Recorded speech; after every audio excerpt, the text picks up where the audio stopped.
So in one of my videos, I talked about the different attachment styles and whatever attachment style you have. So today I'm going to be talking about how to develop the secure attachment style. Now, point blank, remember the 4 attachment styles. We have the avoidant attachment style, we have the dismissive attachment style, we have the disorganized attachment style, and we have the secure attachment style. The anxious attachment style, people that are clingy, they are anxious about their relationship. The dismissive are the ones that they are too independent and they don't think they need their partner. The disorganized are the people that switch between anxious and dismissive. So the fourth one is secure attachment style, which is the healthiest one and the one everybody should strive to have or develop. Because when you have a secure attachment style, you are balanced. You are not too clingy, you are not too independent, you are like balanced and secure. Now, remember that attachment styles are learned from childbirth. It's like a response from childbirth. You don't even consciously develop it. It is unconscious based on how your caregivers, your parents, your guidance were there for you. Now, how do you develop a secure attachment style as an adult? Because most times it is harder to learn as an adult. You have to learn it in childhood. It's something that grows with you. But as an adult, you can still develop a secure attachment style. What are the things you need to do? The first thing is you need to make sure you are around the right people. You need to make sure you are around supportive relationships.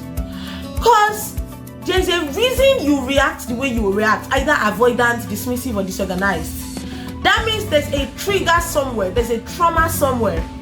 You want to be among people that understand these triggers, understand that you're trying to build something healthier, and will not always put the blame on you. Of course, there are times you would go overbound because you don't have an healthy attachment style. So of course, there are times you will do things that would probably hurt your partner, especially if the person is secure. For example, if you have an anxious attachment style and your partner has a secure attachment style, they might have a co-worker, let's say you're a lady, they might have a co-worker that is a woman that they are working together on a project with, but because you have an anxious attachment style, you start reading meanings to every meeting they have. You start thinking, oh, what is he doing with her? Are they kissing already? Oh, is he dating her already? Is he cheating on me already? Oh, and your partner feels caged or curved, like, why is she always making me feel bad? You're always checking your partner's phone. What is he doing now? Who is he chatting with? You always want to be around you, babe. I'm following you to work today. Why are you following him to work? Because you just want to see everything going on. So you want to be among supportive people. So if you have a partner, open up to them. Tell them, I have an anxious attachment style. There are times I do things that might be a result of this attachment style. I'm not blaming it on the attachment style. I know I need to work on it, but please bear with me. And you also, while you are telling them to bear with you, you're also ready to change, so that when you do something silly sometimes and they tell you what you're doing, I don't like it, you're not defensive. You're open to correction. You're open to learning and improving. Do you understand? So make sure you're open to learning, but you're among or around people that are supportive and are willing to help you grow. The second thing is you have to practice self-mindfulness. What do I mean? It's more like keeping track of your own attitude and behavioral patterns. So you're trying to develop a secure attachment style because you have an unhealthy or insecure attachment style, right? Keep track of your behaviors. You already know that you have an anxious attachment style. So whenever your partner is somewhere, you want to always ask about them, right? Write it down somewhere. Maybe keep a diary or a book or a pen, write it somewhere. I always want to know where he is. I always want to know who he's talking to. I always want to check his phone. I always have the nudge to know who he's with. I always want to follow him everywhere. I always want to be the only one he talks to. Write it down. Whenever he does something and you want to react, write it down. Mindfulness. Be intentional about tracking your own self. Don't just monitor someone else or monitor your partner. Monitor yourself. So the more you do that, the more you are teaching your subconscious that this thing is wrong. That's why I'm taking note of them. So you start being intentional before you act, because you know you have to keep track of what you do. You start being intentional about what you do when you act. Like, oh, I wanted to check his phone yesterday, but I did not check his phone, so I'm going to not do that. Now, the third thing is you want to practice self-care. Sometimes if you have an anxious attachment style, for example, I'm talking about anxious attachment style most of the time because that was what I had before I got my own secure attachment. Of course, I'm still in the process of becoming better, and you cannot get there in one day, but I'm definitely better. Now, if you have an anxious attachment style, for example, one of the things that would always want to taunt you or haunt you is you always want to be around that person. You don't want to live your own life. But if you practice self-care, part of self-care is developing your career. See me, I'm creating my YouTube content because I'm trying to build a YouTube community. I'm trying to build an Instagram community. I'm trying to build a TikTok community. I'm posting on Facebook. I have a 9-to-5 job. I'm trying to work remotely. I'm doing a lot of things at the same time. Spiritual growth, a lot of things are there. When you practice self-care, you will hardly find the time to be worried about someone else. So at that point, the only time you get worried is when you need to be worried, which is secure attachment style. I'm not saying forget about the person, because forgetting about the person is you going to dismissive. Remember, anxious attachment style is you are clingy, and dismissive attachment style is you never want to be with them. So these are two extremes. Secure is in the middle.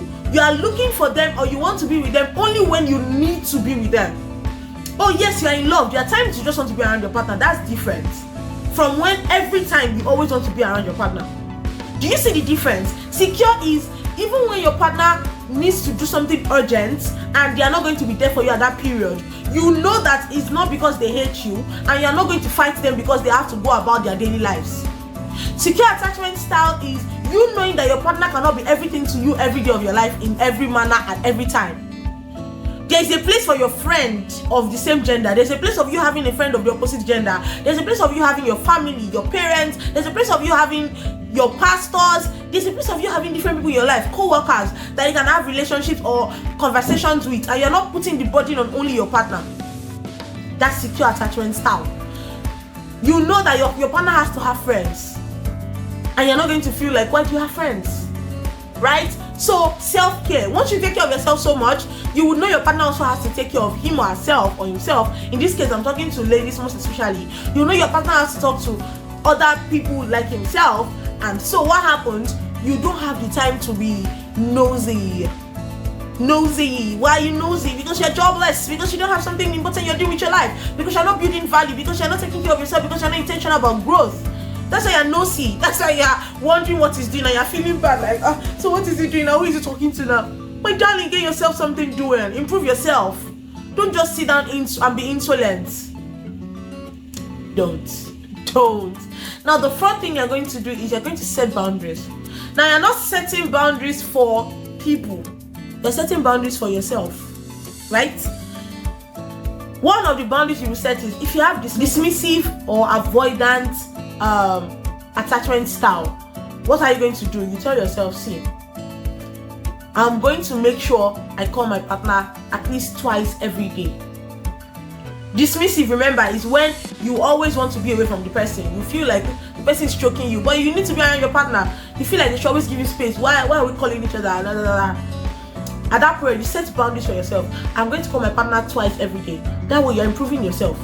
If you have an anxious attachment style, you know that you want to always call your partner like 20 times a day, but you set boundaries for yourself. I'm only going to call him 3 times in a day. No matter what, no matter how much I miss him, I'm going to call him just 3 times. You see him with a lady, you have an anxious attachment style. The first instinct is, who is she? You want to cause a scene. Set a boundary. When I sing with somebody else, I don't make a scene out of it. I ask him politely and calmly, and I let him explain himself to me. If you have dismissive avoidance technique, it means that even when you see your partner with somebody else, most times you're like, that's your business. I don't care who you talk to. But you need to care who you talk to. Secure attachment style is you care who your partner talks to, but you are not always wondering who they are talking to.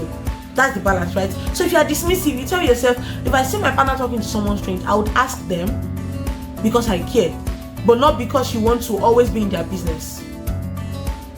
So you have to set boundaries for yourself.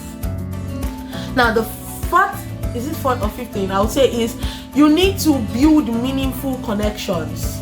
So whether you have the anxious attachment style, when you build meaningful connections with other people, it makes you not put all the burden on your partner. If you have dismissive attachment style or avoidant attachment style, When you build meaningful connections, they can put you in check and tell you, oh, wait, you have not checked on your babe. Excuse me. You have not checked on your love. You have not done this. You have not blah blah blah blah blah. Oh, your babe's birthday is yesterday. You didn't call her. Why? So build meaningful connections. People that can always put you in check. People you can always talk to and not put all the emotional burden on your partner. Now, there is a thin line between you trying to build an anxious attachment style and you becoming a dismissive person. In the name of you don't want to be clingy, don't go to the extreme by saying I can do without my partner, or I can say sensitive things to other people that are not my partner. No, your partner is your number one. Whenever something happens, your partner should be the first person you talk to. Whenever important things happen, your partner should be the first person you want to talk to, right? But don't now make it that 24 hours in a day for 7 days in a week you always want to talk to your partner. Get the balance, guys. Get the balance. Get the balance. Now, the last thing I'll talk about in developing a secure attachment style is seeking professional help. Sometimes you can't do everything by yourself. There is so much you can do and there's so little you can do, right? So make sure you seek professional help. You might need to talk to a therapist. Sometimes all of the problems you want to dump on your partner because of your trauma might not be necessary. Leave the innocent man alone. You might need to just talk to a therapist, open up to a counselor that you can dump your problems on, and the person will get paid for their whatever thing they are doing. And don't tell me you don't have money, because you spend money on drugs, you spend money on buying data, watching unnecessary things. There are a lot of therapists that are affordable. I am affordable, but I provide the best services ever. So if you want to know more about my services, I'm putting the link in the description of this video. Click on it and you can book a call with me. Talk to me about your problems. I'm here for you. I'm here to listen to all of your problems. So you don't have to always go for the most expensive therapy. Start it one step at a time. Go for affordable therapy, right? You don't have to book a 5-month session at once at a go. You can book a 1-day session, and each time you have a problem, book a day session. That's it. So I hope you gained a lot from this video. Of course you did. If you have not subscribed to my channel, why? Subscribe to my YouTube channel. Like this video for more nice and awesome content like this. Share to your friends. You know your friend needs this video. Don't be stingy. Share to them. And turn on the notification bell so that you are going to know the next time I dump or drop an awesome video like this. See you in the next video. Bye.